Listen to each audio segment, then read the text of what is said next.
Você já imaginou que durante quase toda a história humana, as pessoas não viviam em cidades? Não havia muralhas, impostos, reis ou burocracia. Pequenos grupos de caçadores-coletores se moviam constantemente conforme as estações, a migração dos animais e a disponibilidade de recursos. A vida era nômade, livre, mas também imprevisível e dura. Mas há cerca de 12 mil anos, algo mudou de forma radical. Alguns grupos começaram a permanecer no mesmo lugar por mais tempo.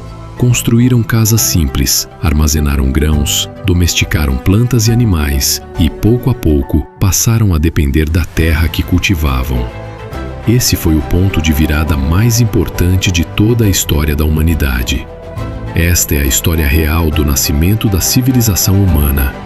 O momento em que a humanidade deixou de ser nômade e iniciou o caminho que levaria às primeiras aldeias permanentes, às cidades muradas, aos templos monumentais, aos estados organizados e, finalmente, ao mundo complexo que conhecemos hoje.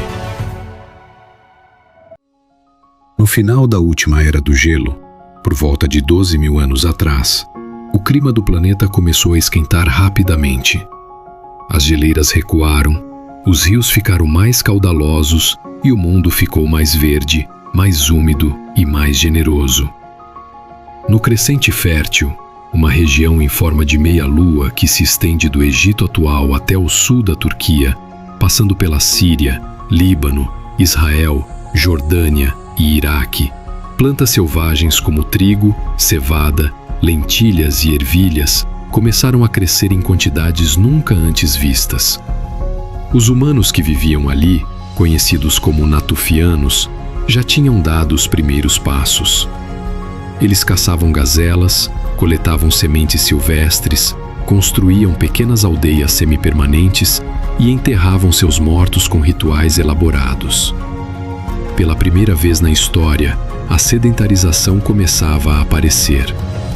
Não existiam navios, rodas ou metais, mas as antigas rotas de migração estavam mudando para sempre. Londres, Paris, Roma ou Nova York ainda eram impensáveis. O café da manhã dos nossos ancestrais era feito de sementes silvestres, frutas, nozes e carne de animais selvagens. O Crescente Fértil virou o berço de absolutamente tudo o que viria depois.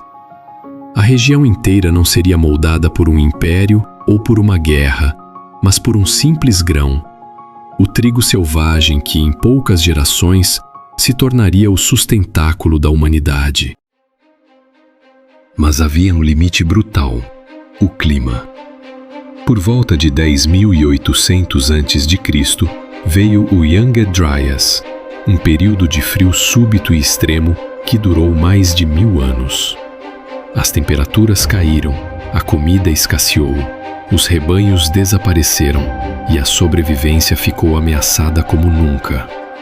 Grupos se dispersaram, aldeias foram abandonadas e o sonho de ficar parado parecia prestes a morrer. Foi exatamente nesse ponto de desespero que ocorreu a maior ruptura da história humana. Em Göbekli Tepe, no sudeste da atual Turquia, caçadores-coletores que ainda não plantavam nada construíram os primeiros templos monumentais conhecidos pela humanidade.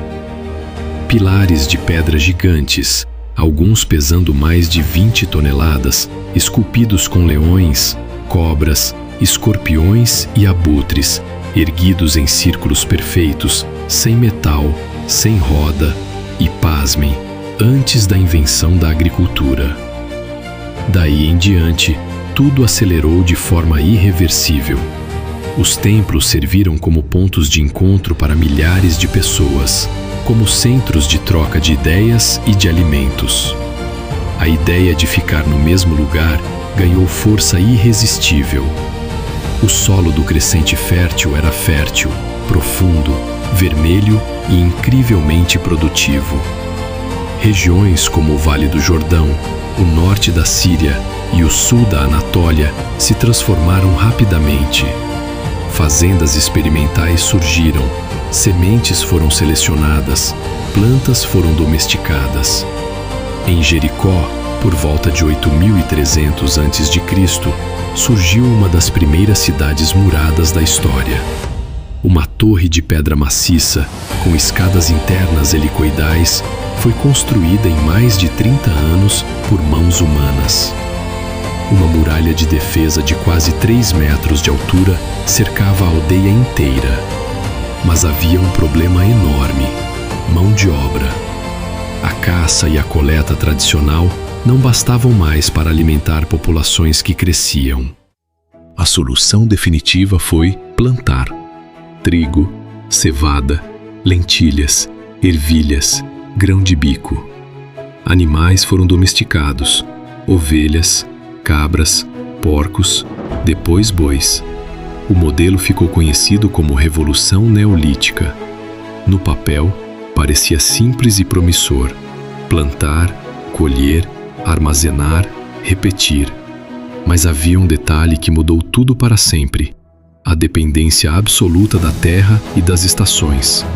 Famílias inteiras passaram a trabalhar o ano inteiro no mesmo pedaço de chão. A população explodiu em poucas gerações.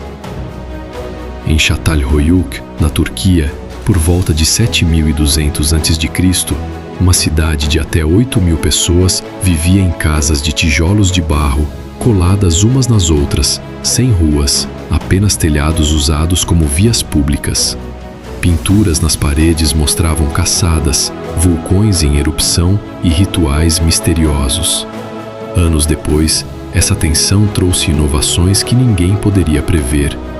A cerâmica surgiu para armazenar grãos e líquidos. Ferramentas de pedra polida substituíram as antigas lascadas.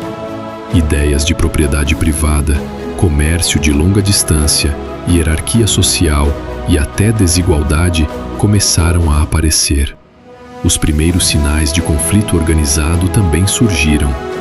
Quando a Revolução Neolítica se consolidou de vez, o trigo já dominava a economia humana como nenhum outro recurso.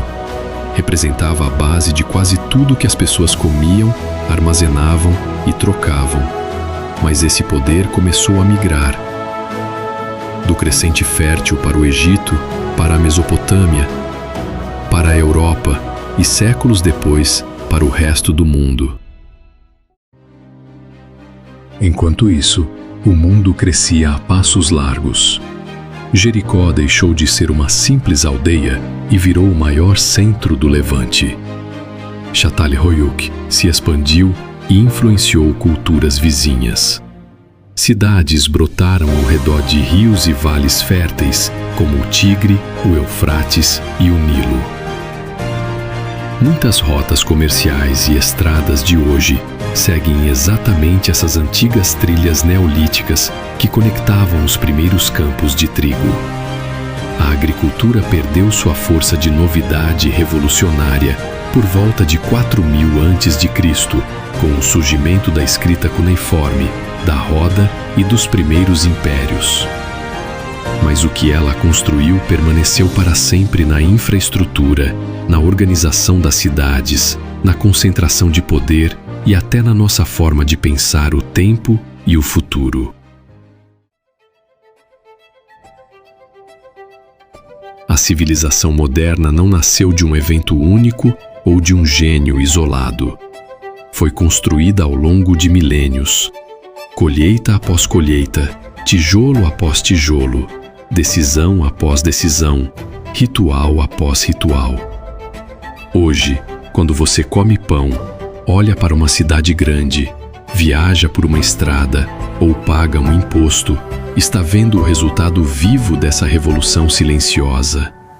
Porque o trigo não construiu só comida, construiu estruturas profundas, e estruturas não desaparecem, só mudam de nome e de escala.